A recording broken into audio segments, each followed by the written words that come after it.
Shalom everybody and welcome back to Old Soul Torah. It's Parshat KEDOSHIM. KEDOSHIM comes from the word Kadosh, holy, and it's all about the boundaries, the necessary boundaries we need to have while living in the world.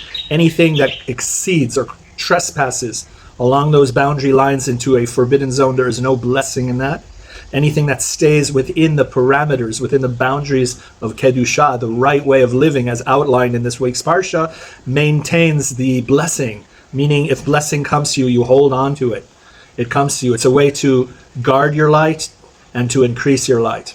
That being said, there's a lot of very interesting mitzvot and commandments, a ton in this week's Parsha, but I'm only going to be looking at one with you, and it's one that is often overlooked, one that most people don't learn, they don't study, and it's an interesting one, and that's why I want to do it.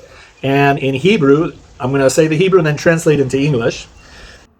Lo tekalel cheresh, thou shalt not curse the deaf, velifnei iver lo titen michshol, and before a blind person you don't put a stumbling block. V'yareta me'elokecha ani Hashem, and you shall fear Hashem, you shall fear thy God, because I am Hashem. Okay, so the part that we're going to be looking at is not the entire pasuk, not the entire verse, but rather just the first part, do not curse the deaf. And first and foremost, when looking at this mitzvah unto itself, you have to ask yourself the obvious question. And what's the obvious question? Who would do something like that? Honest to God. What kind of people would curse the deaf? Nobody does that kind of thing. And it's just like not putting a stumbling block before the blind. Who does that?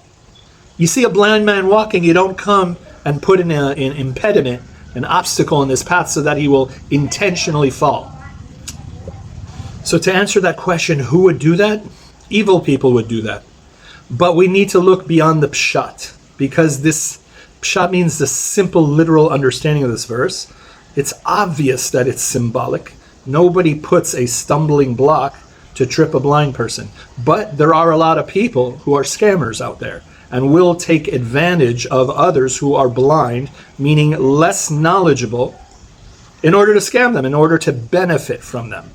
This is a larger problem in society. So likewise, just as you would lead someone blind, someone who lacks the understanding or doesn't have the background information, just like you would use them to stumble in order for you to benefit or gain, likewise the second half of the verse is also symbolic.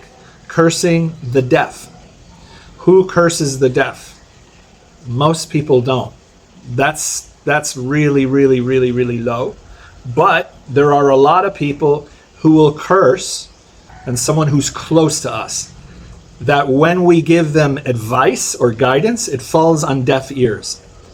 Meaning the loved one, the family member, it could be a parent or a child, a sibling, a spouse, and they've chosen a path of destruction, or they've chosen a very risky path.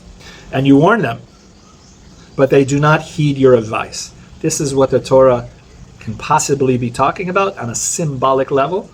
So what does the Torah say when that person is not listening?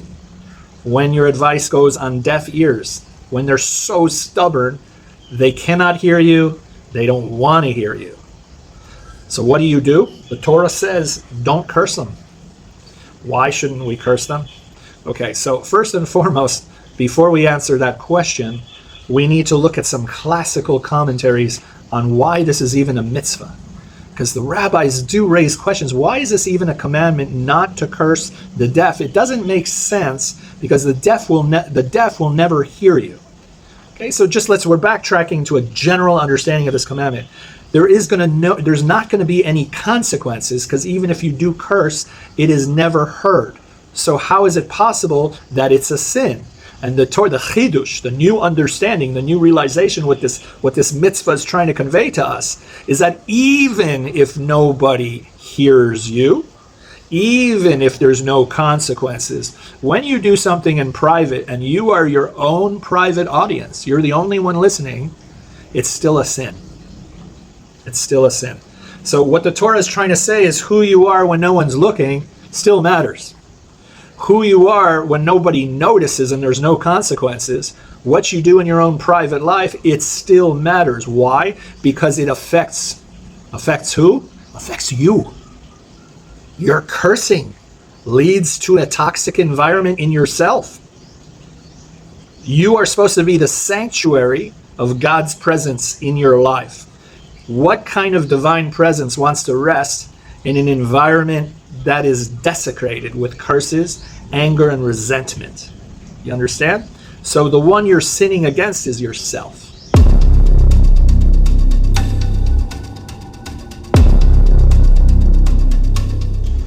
Now we go back to that idea of the family members that don't listen.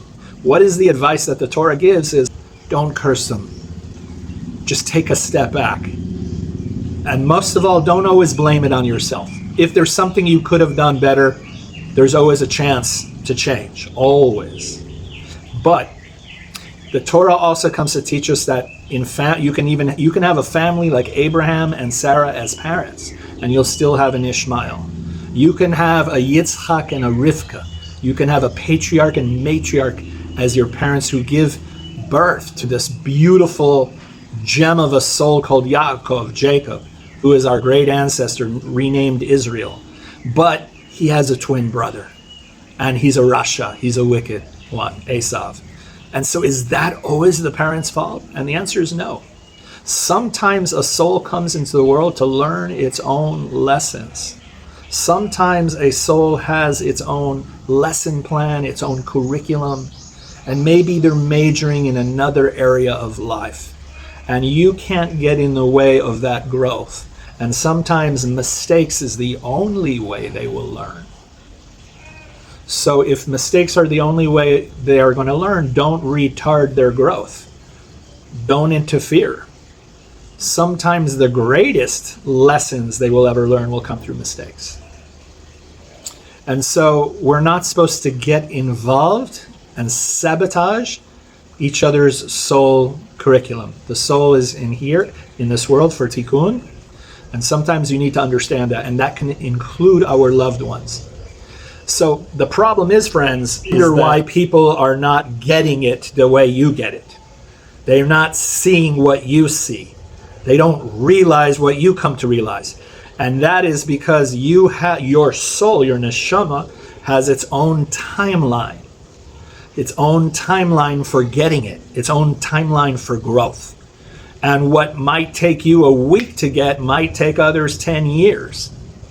Because their soul is comprised of it has a different history than your soul. And so you have to understand when a family member, a loved one, a friend is going down a path of destruction and they're not getting it as much as you try to tell them and in the best way you could, their soul has its own timeline for growth. And you have to honor that. And it may take a year, a decade, a lifetime, or there's always the possibility that they may not even get it in this lifetime.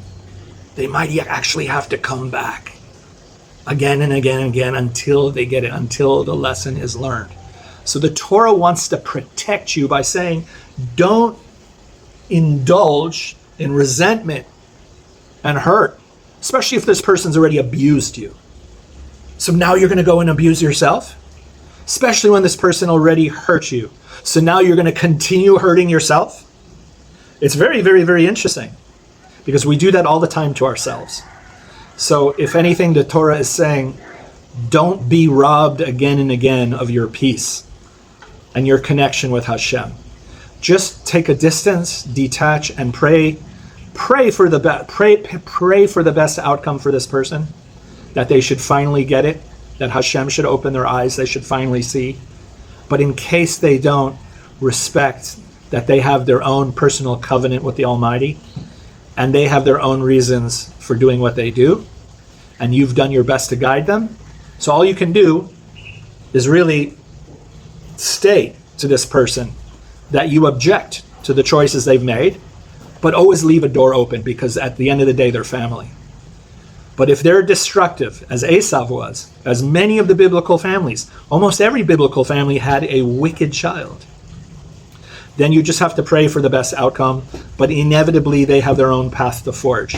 It is not a reflection of you. You did what you can in your own ability and your own resources and your own understanding. But now let this soul learn their way. And also keep in mind that you might have even been the one with deaf ears when your own parents were trying to guide you.